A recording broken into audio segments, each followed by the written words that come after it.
ላልችለው ምን ነበር ባይሰጠኝ ከሰጠኝ ምን ነበር ባይነፍገኝ እንግዲህ እኔ አራት ፍሬ የለኝም በቃ ያቅሜን ሞክሬያለሁ ሁለት ቅጣት ምን ማድረግ አልችልም እኔም ብንጫነቅ ቁጭ ብድግ ብንልም ፈጣሪ ይመስገን ሰው አፍ አልገባንም ብለው ሊበሉን እንዲያሰፍስፈው ተዘጋጅተው ሲጀምር ማለት ነው ሰው እንዴት በአንድ ስህተት ሁለቴ ሶስቴ ይጠቃል እስከ 7 ሰዓት እያስቆየ እያቃጠላችሁ ነው እመኑ ማንቸስተር ብቻ ነው እስከ 7 ሰዓት አስቆይቶ የተቃራኒን ቡድን ደጋፊ የሚያስደስት ክለብ we are Arsenal ባለቀ ሰዓትም ቢሆን በፔናልቲም ይሁን ቁጭ ብድግ አስደርገን እንደ ክለባችሁ አስቋጥረን እናናደዳችኋለን ምንም ግን ያው የቀረው ይቀርና ማለት ነው ተጨነቀ ነፍሴ እንዴ በክሪስታል ፓላስ እንደዚህ ይበሉ ነበር እነዛ ቤት እግራችሁን ታጥባችሁ ተኙ ያኔ ቆንጆ ሰዎችም ተኙልኝ ባይ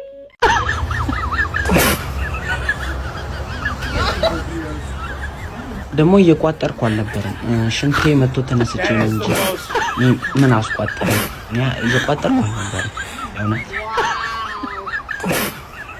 ከጨዋታው በላይ ፔናልቲዎቹን የተመቹ ምንም ያህል ጠንካራ ዲፌንስ ቢኖር 1-0 መምራት በቃ ምንም እንደማያስተማምን የተማር ነው እንኳን ደስ አላችሁ አርሲዎች ኦንጎል አጌን ኦሌ ኦሌ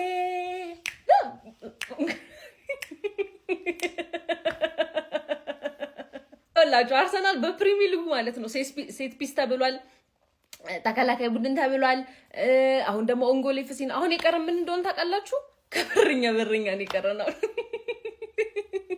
ከበረኛ መግባት አለብን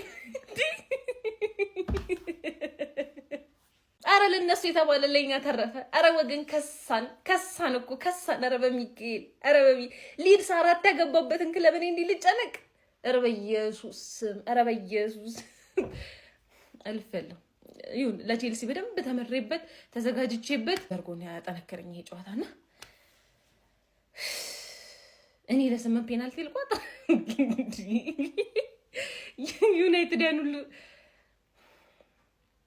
አለፍኩ እግዚአብሔር ይመስገን አለፍኩ እና የዩናይትድ ደጋፊ ምን ትሉኛላችሁ አንተ መጡና ማለት ነው የአፍሪካ ዋንጫ ያያየን ነበር በሉኛው የአፍሪካ ዋንጫ ያያየን ነው በሉኝ በቃ በሉኝ ሌላ ነገር አልፈልግም በኢየሱስም ከሰውኩ ወገን ከሰውነት ከሰውኒ እንዴ እኔ ምሽጫት አልተመቸኝም ቢቅርብኝ እንዴ ሴት ፒስ አገን ኦሌ ኦሌ አባቴ ኦን ጎል ኤፍሲ ሴት ፒስ ኤፍሲ ፔናልቲ ኤፍሲ የፈለግሽውን በይ ሰሚ ፋይናል ላይ ደርሰናል አባቴ በዚያ ጫወት ምናምን ነገር እንዳትል ጌሙን ካየህ እኮ ማን ነው እድል አልተጠቀምንም እንጂ አርገናቸው ነበር ፈርስታ ከዛ ላይ ያው ጽድት ያለ ኦንጎል አገባን ጽድት ያለ ኦንጎል ማን ነው አስበንበት ነው በቃ ማግባት ሲያቀተው ሳካ መሮታል አልኩ በቃ አንተን አጋሽቶ ያገባዋል ገባ አይደል ላስት ሚኒት በቃ ክሮስ ይደረጋል ከዛ ላይ ወደ ጃሚ ጎል ይገባብናል አርቴታ 1-0 መምራት ሴፍ አይደለም እግር ኳስ እኮ ነው 1-0 መምራት መቼም ሴፍ አይደል ይሄ ጨዋታ ወደ ፔናልቲ ሄደው እኛ ስላልደገም ወደ ፔናልቲ ሄደ 7 ፔናልቲ አገባን 8ኛውን ሰሊባ አገባ ኬፓ አንድ ፔናልቲ ሳይነቃባቸው 8ኛውን ፔናልቲ ለኳ ሊመታ ሲል ቋ አረጋው ለኳ ያርሰናል ደጋፊ አጫዋታችን ምናምን እንዳትል ውጤቱን አይተህ ነው ሪአክት ያደርክ ያለው እንጂ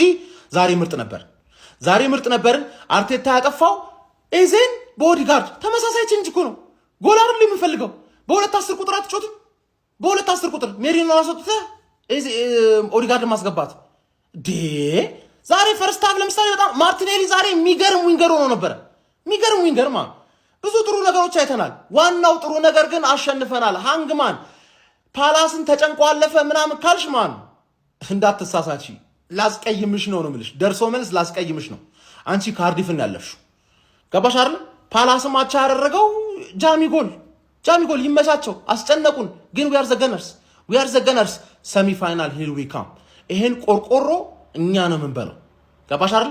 ማንም ሰው እኛ ባለንበት አይበላም። ትጾማለህ አዳም። ዘንድሮ እኛ ካለን አትበላም። ተረዳኛል። ሲቲ ፋይናል ላይ እንገናኛለን። ኒውካስልን ለፊ እኔ ሃንግማንን አስቀይምልሻለሁ አታስቢ። ግባና አውጣው ምንም አይነት አልፈልግም። ከኔ ኩል ቁጭ ብለህ ነው ምድረ ቋጣሪ ስታይ ነበረው።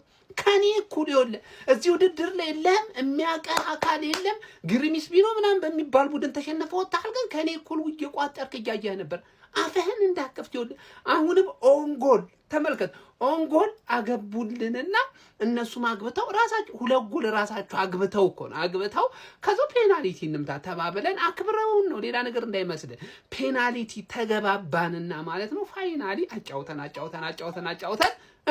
ሰጠናታ ትችላለህ ኬፓ ምድረው ያላ ቋጣሪ በሙሉ እስከ 7 ሰዓት ከ23 ደቂቃ ድረስ አቆይተን ጨጓራውን ልጠን አስተኛተናል። ግሽ ልጠኑ አንተ ሃንግማን መጣውልሽ። ቀጣይ ደግሞ አንቺ ነሽ 3 ጎል ነው ራስሽ ላይ አግብተሽ ሃንግማን አሸንፈሽ ወደ ዋንጫ ማልፎ 3 ጎል ራስሽ ላይ አግብተሽ እኔ አላገባ በቃ እኔ ቡድኖችን የንቀት ደረጃ የደረሰው እዚህ ድረስ ነው ገባ።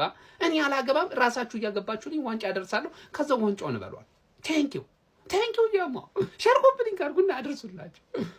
አርሰናል ወደ ግማሽ ፍጻሜ አልፏል። ይሄ ጨዋታ እንዴት ወደ ፔናልቲ ሹት እንዳመራ ራሱ በጣም ግራ የሚያጋባ ነው። በካራቦ ካፕ ኳርተር ፋይናል ጨዋታ መድፈኞቹ አርሰናሎች በሜዳቸው ኤሚሬትስ ክሪስታል ፓላስን አስተናግደው 1-1 በሆነ ውጤት በመደበኛው የጨዋታ ክፍለ ጊዜ ከተለያዩ በኋላ በፔናልቲ ሹት 8-7 ማሸነፍ ችለዋል።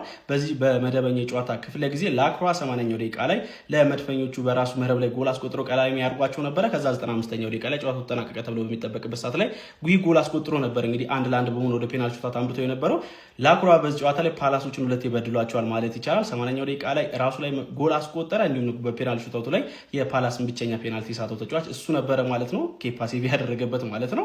በመደበኛው ጨዋታ ክፍለ ጊዜ አርሰናል ጨዋታውን መጨረስ ይችል ነበረ ብሎ በድፍረት መናገር ይቻላል። ከ25 በላይ ሙከራዎች ነበሩት። በጣም ጥሩ አጋጣሚዎችን መፍጠር ችለው ነበረ። እንደውም የክሪስታል ፓላሱ ግብ ጠባቂ ቤኒቲዝ ብቻውን ነው የገጠማቸው ማለት ይቻላል። አስደናቂ ሴቮች ነበሩት። ጥሩ አጋጣሚዎችን ማምክኖባቸው ነበረ። አርሰናል ግን ጋብሪኤል ጄሱስ ሜዳ ላይ ሲኖር ምን ያህል የማጥቃት መንገዱ ፍሎ የተሳካ እንደሆነ ተመልክተናል ብዬ አስባለሁ። በጣም ክሬቲቪቲያቸው ከፍ ያለ ነበር። ማርቲኔሊ ፈርስት ሃፍ ጥሩ ፐርፎርማንስ ነበረው፣ ሰከንድ ሃፍ ተቀይሮ ቢወጣም ማለት ነው። ብቻ አርሰናል ግን ወደ ግማሽ ፍጻሜው አልፎ እንግዲህ በካራባኦ ካፕ በቀጣይ በሌላኛው የለንደን ክለብ እንግዲህ ቼልሲ ጨዋታውን የሚያደርግ ይሆናል ማለት ነው። ለማንኛውም ስለዚህ ጨዋታ ምን ትላላችሁ? ሀሳባችሁን ኮሜንት ሴክሽን ላይ አካፍሉ። የፕላስ ምልክቱን በመጫን ፈጣን አዳዲስ ወንዱ ፕላስ የመረጆች ማግኘት ይችላል። እንደ ክሪስታል ፓላስ ላለ ቲም እንደዚህ አይነቱ ዋንጫ ወሳኝ የሚባል ነው ማለት ነው። እና ይሄ ተከላካይ ዛሬ በቁማቸው ገደላቸው። ለአርሰናል 1 ጎል አስቆጠረላቸው ወደ ራሱ። ጭራሽ ደግሞ መጨረሻ ፔናልቲውን ሳተው ማለት እኔ እርግጠኛ ሆኜ አላየሁትም። እያየሁት አይደለም እንደሚስተው እርግጠኛ ስለሆንኩ ነው መጥቼ ቪዲዮ የምሰራው። አላየሁትም፣ እያየሁት አይደለም። በዚህ ደረጃ ደነዝ መሆን ይቻላል። ቅድም ደግሞ ማርቲኔሊ ምናምን ብዬ ቪዲዮ ሰርቼ ነበር። እኔ ምኞቴን ነው እየነገርኳቸው ያሉት፣ ጉዳቱን ስለምፈልገው ነው። እንዲህ ነው የማትችሉት፣ ጎል እንኳን ማስቆጠራችሁም ሁልጊዜ በሰዎች እርዳታ ነው የምታሸንፉት። አርሰናል በካራባኦ ካፕ ፓላስን በፔናልቲ በማሸነፍ ወደ ግማሽ ፍጻሜ ማለፍ ችሏል። ቪዲዮውን ኮፒ ሊንክ፣ ሪፖስት፣ ላይክ በማድረግ ጀምሩት። አርሰናል እስከ ፔናልቲ ድረስ መድረስ አልነበረበትም ብዬ አስባለሁ። በዛሬው ጨዋታ ከረፍት በፊት ያባከናቸው ኳሶች ዋጋ አስከፍሎታል። ጨዋታውን እዛ ላይ መግደል ነበረበት ብዬ አስባለሁ። በእርግጥ አንዳንድ ተጫዋቾችን ቤንች አድርጎ ነው የገባው። እነሳካን ኦዲጋርድ፣ እኔ ለነገሩ ኦዲጋርድ መግባቱም መቀመጡም እኔ ምንም አይገባኝም። ሰዎች ወይ ጥሩ አግቢ አይደለም ወይ ጥሩ አሲስት አይደለም። እኔ ለምን እንደሚያስገባውም አላውቅም። አሁን በአርሰናል ቤት ውስጥ ጠቀሜታው የማይታይ ልጅ ኦዲጋርድ ነው። ሰዎች ያን የመሰለ ልጅ ምን እንደሆነ አላውቅም፣ ጥፍት ብሏል። ሰዎች እውነት በማርቲኔሊ መጀመሪያ አሪፍ ሲያስቸግር ነበር፣ አሪፍ ነበረ። ግን ትንሽ እረፍት ከመውጣታቸው በፊት ትንሽ ጉዳት አጋጠመውና በቶሳርድ ከረፍት በኋላ ተቀይሮ ገብቷል። ግን አርሰናል በራሱ ድክመት ነው እስከ ፔናልቲ የደረሰው እንጂ ያን ያህል እነሱ ፈትኖታል ብዬ አላስብም። በቃ እኔ አርሰናል ሰሞኑን ሲታይበት የነበረ ችግር ነው። እነ ቲምበር መሆን ማረፍ አልቻሉም። ግን አሁንም ሂካፒ ተጎዳ።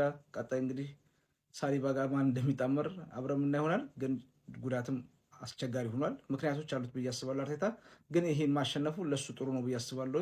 ያው የአርሰናል ዓላማው ይሄ አይደለም፣ ይሄ ዋንጫ አይደለም፣ ትላልቅ ዋንጫ ነው የሚያስፈልገው። ግን ከሊጉዎቹ ይሄ ከትላልቁ ዋንጫዎቹ በፊት የሚመጡ ስለሆነ ካራባኦ ካፕ ይሄ ኤፍኤ ካፕ ነው ወሳኝነት አላቸውና ይጠቅማሉ ብዬ አስባለሁ። ግን በዛሬው ጨዋታ ዋናው ድል ማድረጉ ነው። የአርሰናል ደጋፊዎች እስቲ እንኳን ደስ ያላችሁ። ለመጀመሪያ የተሰማችሁን ኮሜንት ላይ አስቀምጡ። ቪዲዮ ከተመቻችሁ ኮፒ ሊንክ፣ ሪፖስት፣ ላይክ ማድረግ እንዳይረሳ። ቴንክ ዩ